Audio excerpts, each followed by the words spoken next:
Wait എല്ലാവരും വിചാരിക്കുന്നത് സ്വന്തമായിട്ടൊരു വീടില്ലെങ്കിൽ നമ്മുടെ ലൈഫ് ഇൻകംപ്ലീറ്റഡ് ആയി എന്നാണ്. ബട്ട് ഈ പ്രഷറും ഇമോഷൻസ് ഒക്കെ മാറ്റി വെച്ചുകൊണ്ട് പ്യുവർ ലോജിക്കോടൊന്ന് ചിന്തിച്ചാൽ ഐ എം ഷുവർ ഈ വീഡിയോ നിങ്ങളുടെ കംപ്ലീറ്റ് ഫിനാൻഷ്യൽ കൺഫ്യൂഷൻസും ക്ലിയർ ചെയ്ത് തരും. So please stay till the end and video ഇഷ്ടമായാൽ please do like and subscribe. So let's dive in.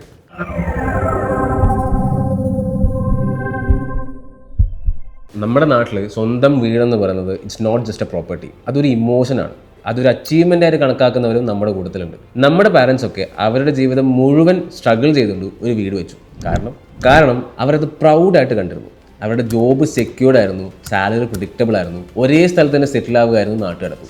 And actually real estate was affordable. But ഇന്ന് ഏകദേശം 2026 എത്തി നിൽക്കുന്ന സമയത്ത് എവറിത്തിങ് ഹാവ് ചേഞ്ച്ഡ്. കരിയർ ഗ്രോത്തിനായിട്ട് ജോബ് സ്വിച്ച് ചെയ്യണം, ബെറ്റർ ഓപ്പർച്യൂണിറ്റീസിന് വേണ്ടി സിറ്റി ചേഞ്ച് ചെയ്യേണ്ട ആവശ്യമുണ്ട്, startups, freelance, remote work, everything is fluid and real estate price is too high. ഇനിയിപ്പോൾ ലോൺ എടുക്കാന്ന് വെച്ചാൽ ഏകദേശം 20-25 വർഷത്തോളം നമ്മൾ ഒരേ സിറ്റിയിൽ സ്റ്റക്കായി പോവാണ്. എല്ലാവർക്കും ഇത് അറിയാമെങ്കിലും സ്റ്റിൽ പലരും വിചാരിക്കുന്നത് റെൻ്റ് അടക്കുന്നതിനേക്കാൾ ബെറ്റർ EMI അടക്കുക എന്നുള്ളതാണ്. ഇതങ്ങനെ തന്നെയാണോ? നമ്മുടെ ചുറ്റുമുള്ളവർ പറയും സക്സസ് ആവണമെങ്കിൽ വീടെടുക്കണം, അല്ലെങ്കിൽ ലൈഫ് സെറ്റിൽഡ് ആവില്ല, റെൻറ്റ് കൊടുക്കുന്നത് വെറും വേസ്റ്റ് ആണെന്നൊക്കെ. ഇതങ്ങനെ തന്നെയാണോ?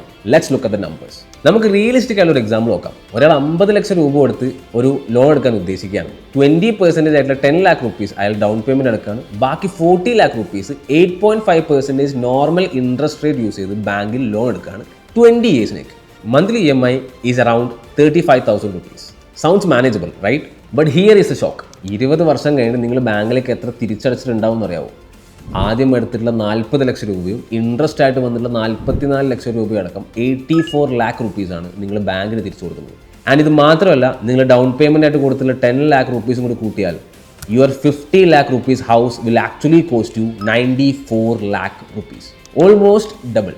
But wait, there is more. എല്ലാ മാസമുള്ള മെയിൻ്റെനൻസ് ചാർജും, ഇയർലി ഉള്ള പ്രോപ്പർട്ടി ടാക്സും, unexpected repair works, plumbing, painting, അങ്ങനെ സകലമാന തലവേദനകളും ഉണ്ടാവും. ഇതിനിടയിൽ EMI മിസ്സായാലോ അല്ലെങ്കിൽ സാലറി ക്രെഡിറ്റ് ആവാൻ ലേറ്റ് ആയാലോ ചെയ്താൽ പോട്ടെ, വല്ല മെഡിക്കൽ എമർജൻസി സംഭവിച്ചാലോ?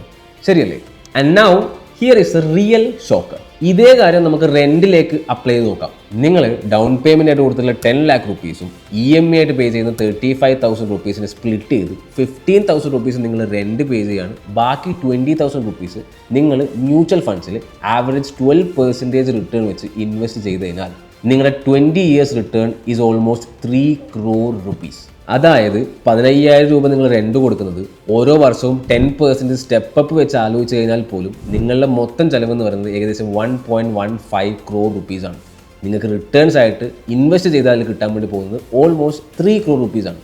അതായത് ഇന്ന് നിങ്ങൾ വീടെടുക്കാൻ വേണ്ടി തീരുമാനിച്ചുകൊണ്ട് നിങ്ങൾക്ക് വരാൻ പോകുന്ന നഷ്ടം എന്ന് പറയുന്നത് 1.75 crore rupeesനേക്കാളും മുകളിലാണ്.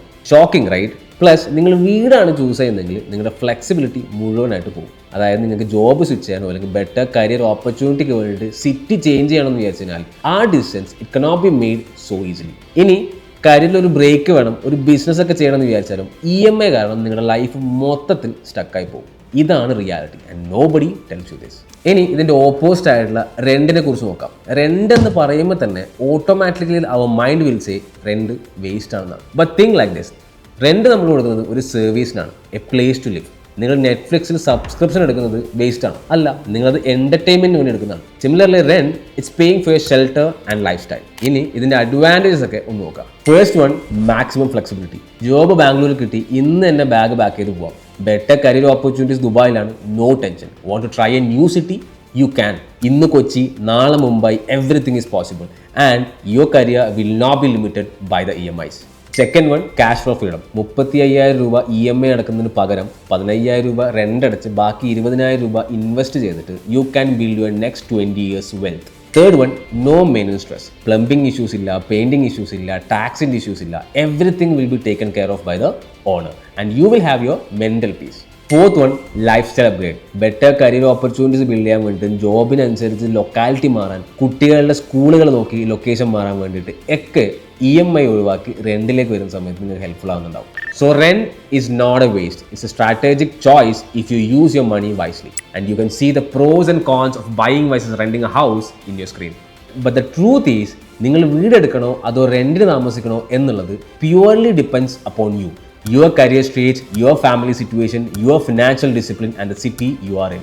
നിങ്ങൾ 25 to 30 ഇയേഴ്സ് ഓൾഡ് ആയിട്ടുള്ള ഒരാളാണ്, ഇപ്പോൾ വർക്ക് സ്റ്റാർട്ട് ചെയ്തിട്ടേ ഉള്ളൂ, പുതിയ കരിയർ ഓപ്പർച്യൂണിറ്റീസിന് വേണ്ടി ജോബ് സ്വിച്ച് ചെയ്യണമെന്നുണ്ടെങ്കിൽ renting will make sense for you.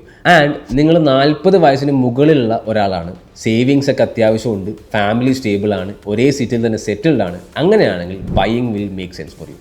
But there is this one rule.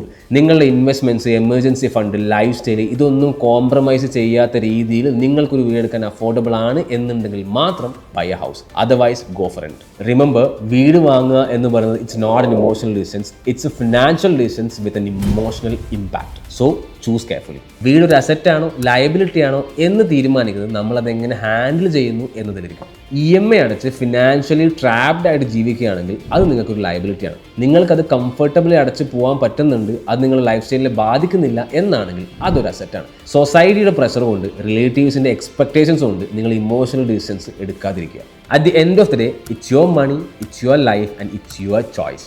Think with your brain, not with your hearts. And the final question for you is, which one will work for you? നിങ്ങൾക്ക് ഏതാണ് better ആയിട്ട് തോന്നുന്നത്? നിങ്ങളുടെ life situation അനുസരിച്ചിട്ട് ഏതായിരിക്കും നിങ്ങൾക്ക് കറക്റ്റായിട്ട് ഉണ്ടാവുക എന്നുള്ളത് നിങ്ങൾ കമൻറ്റ് സെക്ഷനിൽ പറയാം. And for more videos subscribe to ഹാക്ക ഫിനാൻസ് സ്കൂൾ. ഇതൊക്കെ പറയുന്നതിന് മുന്നേ, if you are someone who is trying to buy or rent a house, നിങ്ങൾ പറ നിങ്ങൾക്ക് ഏതായിരിക്കും കറക്റ്റ്. ഇനി നമുക്ക് അങ്ങോട്ട് ഡിസ്കസ് ചെയ്യാം.